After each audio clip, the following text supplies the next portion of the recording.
Pemirsa, potensi pertumbuhan IPC Car Terminal sangat besar sejalan dengan prospektifnya bisnis perseroan. Kita akan membahas rencana ekspansi bisnis IPC Car Terminal bersama Direktur Utama PT Indonesia Kendaraan Terminal Tbk, Rio Theodor Natalianto Lase. Selamat pagi, Pak Rio, apa kabar? Selamat pagi, Mbak Cathy. Kabar baik, apa kabar? Baik, kabar baik juga. Kita kalau tidak salah mungkin 1,5 bulan yang lalu sudah sempat berbincang dengan IPCC seperti apa prospek dan ekspansinya. Nah, hari ini lebih spesifik mungkin ya, karena memang IPCC sedang melakukan ekspansi juga di 3 pelabuhan di Indonesia, ada di Belawan, Makassar, dan juga Surabaya. Seperti apa Pak? Kalau dijelaskan secara singkat mungkin progresnya untuk saat ini dan operasi secara full begitu secara keseluruhan sudah bisa dilakukan kapan begitu, atau sudah pelayanannya sudah seperti apa begitu? Baik, terima kasih Mbak Cathy. Jadi IPCC saat ini tentunya melihat beberapa peluang yang baik untuk pengembangan perusahaan pasca dari merger Pelindo, di mana IPCC merupakan anak usaha Pelindo yang memang fokus di bisnis kendaraan ataupun RoRo. Itu komoditi yang memang bergerak melalui terminal dengan menggunakan roda. Dan ada mandat penting yang diamanahkan bagi Pelindo adalah bagaimana kita bisa menekan biaya logistik, kemudian meningkatkan konektivitas. Di sini kami melihat bahwa peran IPCC akan sangat strategis untuk menghubungkan daerah-daerah yang ada di seluruh Nusantara ya, melalui pelayanan terminal domestik.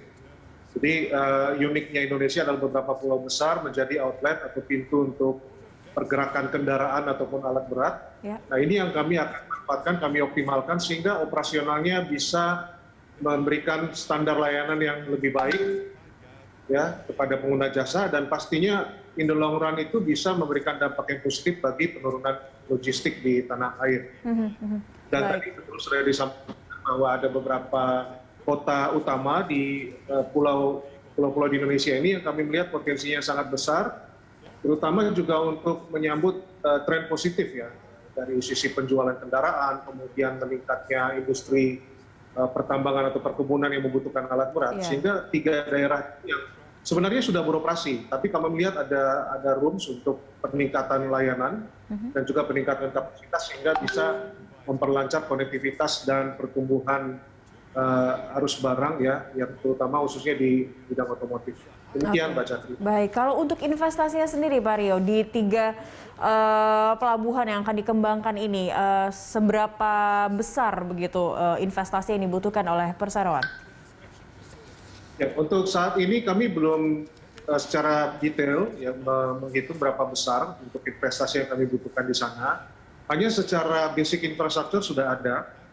Yang akan kami kembangkan adalah lebih kepada suprastructure, kemudian hal-hal yang berkaitan dengan sistem information ya, dan information teknologi, sehingga memang layanannya diharapkan bisa mendukung target kita untuk mendigitalisasikan terminal.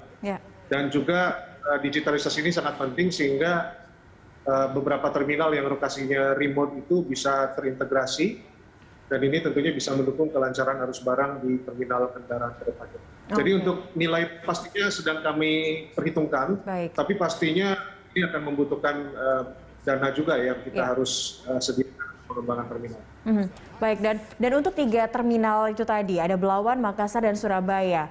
Latar belakang pemilihan ketiga terminal itu, apakah karena karakteristik dari kendaraan-kendaraan yang juga perusahaan ataupun produksi kendaraan yang menggunakan terminal, ataupun letak geografis, atau ada hal lain yang ingin dicapai demi efisiensi juga begitu dari IPCC?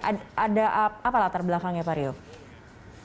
Ya, untuk saat ini kami melihat bahwa 3 lokasi itu adalah pintu gerbang. Jadi bisnis pelabuhan atau terminal itu sebenarnya menghubungkan sisi laut dan darat ya, melihat potensi yang ada, termasuk juga tadi sudah disinggung pertumbuhan pembelian kendaraan, kemudian ada daerah-daerah yang memang fokus di komoditas tertentu. Nah, itu kami lihat potensi akan bisa disupport dengan pengoperasian terminal yang lebih baik. Gitu. Jadi memang dari sisi market ya, dari sisi market, kemudian sales atau daya beli di 3 wilayah itu sangat menentukan juga untuk kita mengembangkan terminal bandara. Artinya memang erat kaitannya dengan karakteristik yang menggunakan memanfaatkan terminal dari IPCC sendiri begitu ya Pak ya. Kalau dari sudah ada 3, ini Belawan di Sumatera Utara ataupun Makassar dan juga Surabaya. Kapan? Apakah ekspansi ke Indonesia Timur juga sudah dilakukan begitu dan sudah ada target tidak akan mungkin ada ekspansi membuat terminal lainnya begitu di Indonesia Timur? Ya, tentunya kita mengupayakan target-target yang optimis ya untuk pengembangan bisnis ke depan. Hanya memang untuk target pasti atau tanggal pastinya kami masih mengeksersis tentunya lebih detail lagi, melihat peluang-peluang yang ada, kemudian tentunya ekosistem di tempat tujuan itu kita perlu lihat lebih jauh. Dan saat ini proses ekspansi IPCC tentunya sangat erat terkait dengan merger Pelindo ya. Saat ini juga kita tindak-lanjuti ada beberapa strategic action dan ini pastinya paralel. Jadi harapan kami memang di tahun 2022 itu tahun yang sangat berpeluang bagi IPCC untuk melakukan ekspansi bisnis di seluruh Indonesia untuk mendukung ekosistem logistik otomotif domestik. Oke, harapannya tahun depan kita lebih agresif lagi di dalam melaksanakan ekspansi. Ya, dan kita lihat juga optimisme pasar khususnya terhadap permintaan terhadap kendaraan begitu ya. Kita lihat nanti akan lebih menyokong keberlanjut aksi korporasi ataupun aktivitas dari IPCC. Kita akan lanjutkan di segmen berikutnya Pak Rio. Pemirsa, Dialog Corporate Action akan kembali sesaat lagi.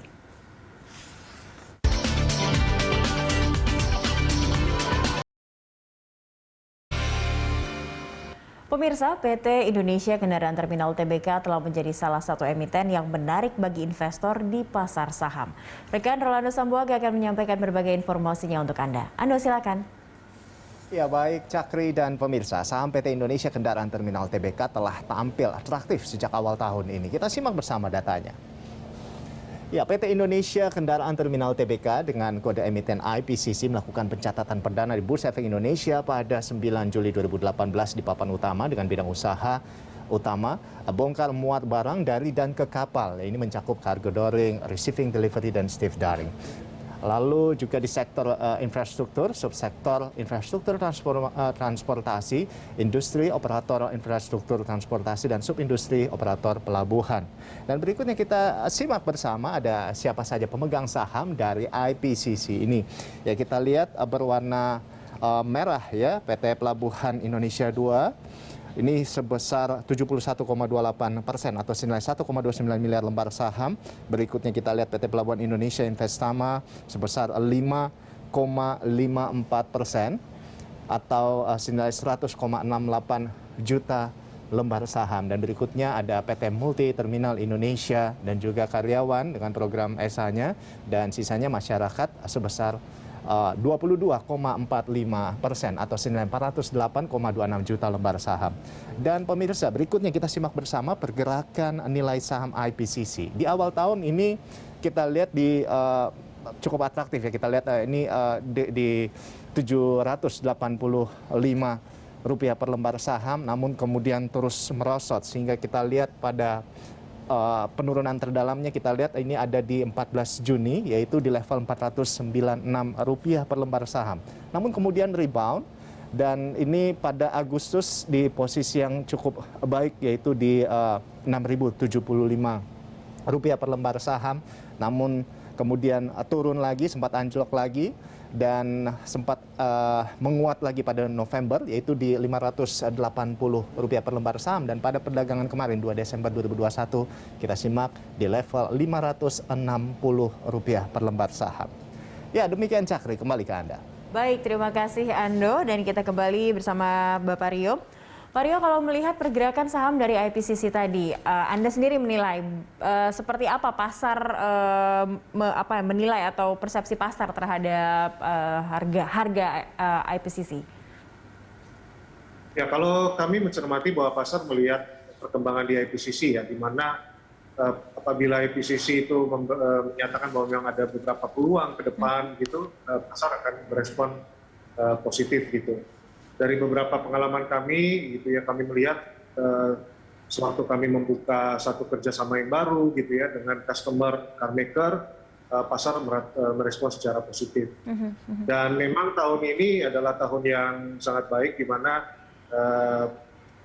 pertumbuhan kendaraan itu sudah hampir mendekati tahun 2019. Baik, oke. Jadi, industri otomotif membaik, kemudian industri komoditas membaik, ini tentunya akan berdampak kepada IPCC sendiri, sehingga memang dari sisi volume kendaraan ataupun kinerja keuangan itu kami sudah turnaround, ya, jadi kami sudah lebih baik dibandingkan tahun lalu. Demikian. Ya, baik. Dengan melihat optimisme pasar seperti ini, Anda sendiri atau dari perseroan punya rencana, adakah rencana begitu untuk yang dilakukan di pasar modal? Aksi korporasi yang berkaitan dengan pasar modal mungkin yang akan dilakukan oleh IPCC. Ya, kalau melihat tren yang membaik, tentunya beberapa aksi korporasi itu sudah kami siapkan ya berkaitan dengan IPCC ya, terutama bagi para investor. Hanya mungkin secara pastinya kami perlu secara formal dulu membahas apa saja yang akan kami lakukan ke depannya, begitu. Oke, kalau untuk melihat secara fundamental dari perseroan sendiri sebenarnya seperti apa Pak Rio? Kalau kita lihat juga dari gambaran harga IPCC saat ini di pasar. Ya, kalau melihat situasi sekarang ya, di mana pendapatan kita itu sudah rebound, artinya sudah di atas target. Semula itu kita targetkan sebenarnya tahun ini hanya ada peningkatan 10% dari tahun lalu, tapi ternyata bisa di atas 30%. Ya, dan ini pastinya akan berdampak kepada kinerja keuangan kita, bottom line juga kita lebih baik. Kalau tahun lalu itu kita membukukan rugi, tapi tahun ini kita bisa positif. Kemudian ada beberapa hal juga yang kami upayakan ke depannya untuk bisa memperbaiki kinerja keuangan.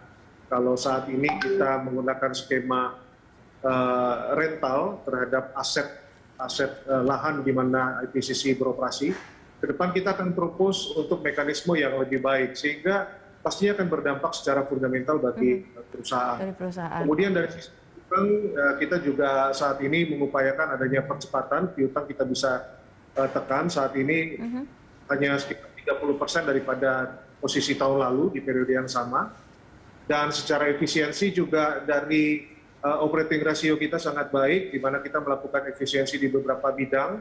Adanya beberapa bisnis atau jasa yang kita kerjakan sendiri sehingga tidak ada sharing lagi.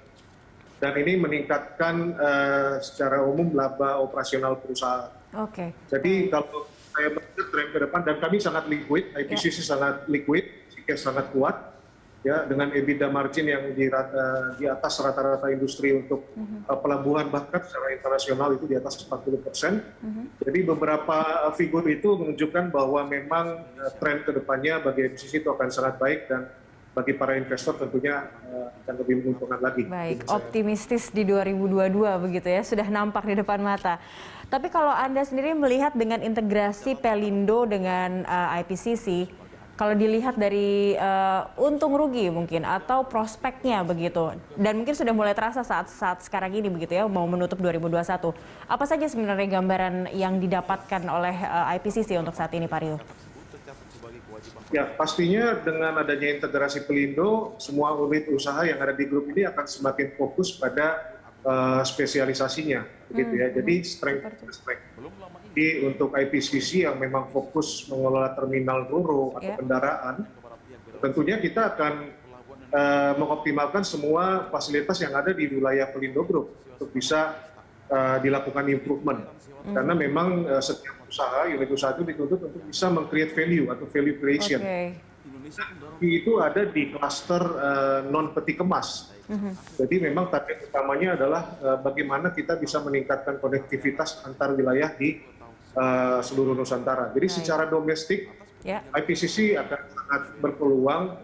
Yang pertama tadi ya konektivitas, mengintegrasi dan juga ekspansi. Tentunya pertambahan secara throughput itu pasti akan jauh lebih besar karena outputnya kita kalkulasikan dan pastinya secara langsung berdampak kepada keuangan.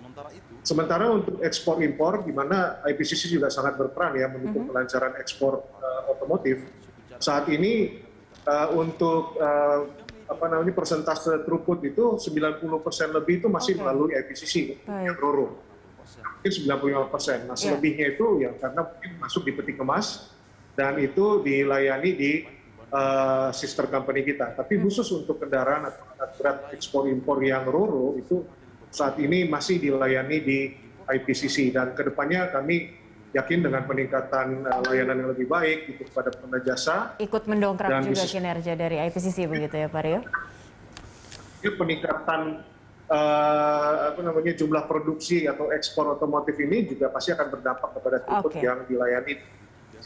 Oke, baik. Kita masih ada satu segmen lagi untuk membahas seperti apa prospek kedepannya khususnya untuk 2022 bersama Bapak Rio. Pemirsa, tetaplah bersama kami. Corporate Action akan segera kembali usai News Update.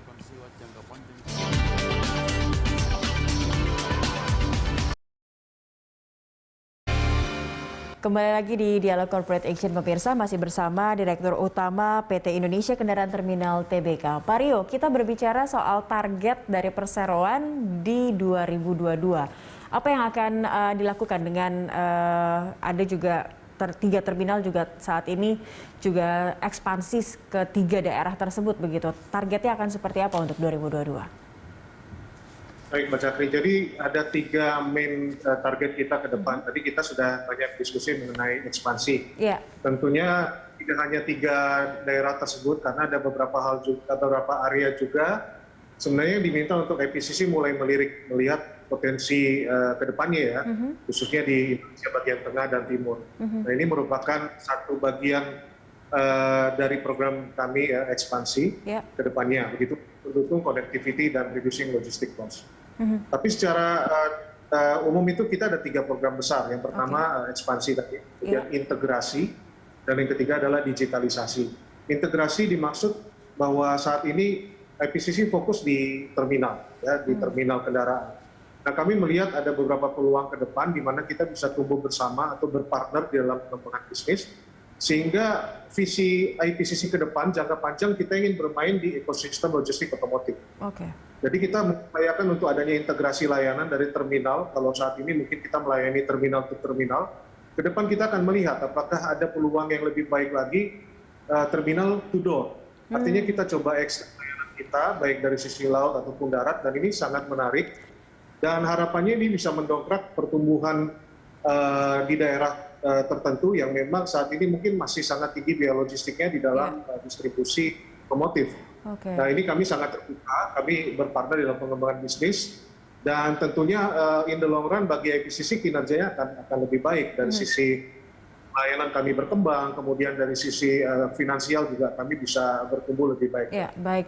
Sebenarnya dari sisi untuk menggapai daerah-daerah yang jarak tempuh untuk logistiknya jauh, digitalisasi adalah hal yang tepat. Tapi bagaimana dengan daerah-daerah yang masih sulit akses untuk digital? Apa yang akan dilakukan dari sektor digital? Apa yang akan dilakukan oleh IPCC terkait target atau kinerja untuk digitalisasinya, Pak Rio? Ya pastinya IPCC melihat dari aspek bisnis. Artinya memang ada beberapa hal yang kita juga perlu melihat timingnya, jadi momentum yang tepat itu seperti apa. Karena konsep hub and spoke itu tidak selalu bahwa semuanya itu harus kita kembangkan secara masif di bidang digitalisasi. Kita akan fokus ke beberapa hubs di beberapa daerah, tapi pastinya dia akan mendukung juga untuk distribusi yang lebih baik ke daerah-daerah satelit ya, atau remote area.